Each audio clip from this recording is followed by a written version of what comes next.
بارك الله فيكم شيخنا. وهذا السؤال العاشر، السائل من مصر يقول: ماذا يصنع طالب العلم الشرعي بكتب وأشرطة أهل البدع التي اشتراها قبل أن يعرف حالهم؟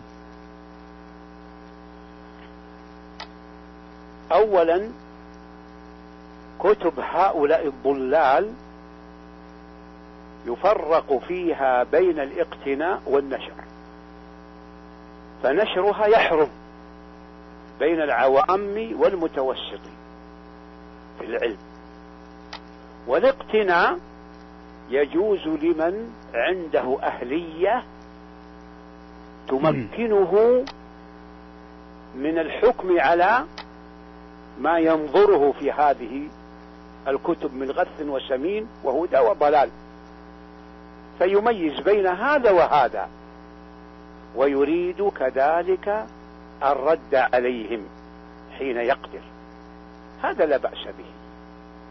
بقي حال هذا السائل، نقول لا أرى يعني أن أوصيك أولا أن تجد في تلقي العلم عن أهله الذين هم أهله وهم الراسخون فيه ومعروفون بالسنة والدعوة إليها والذب عنها وعن أهلها. ثم هذه الكتب اجعلها في مكان خاص لا تناله الأيدي ولا يصل إليه إلا أنت، واكتب عليها أنها كتب ضلال، أو اكتب على كل واحد منها أنك اقتنيت هذا قبل أن تتفقه في العلم الشرعي.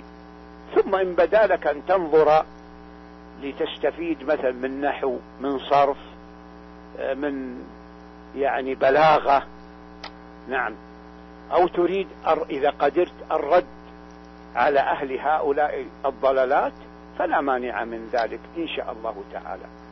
نعم.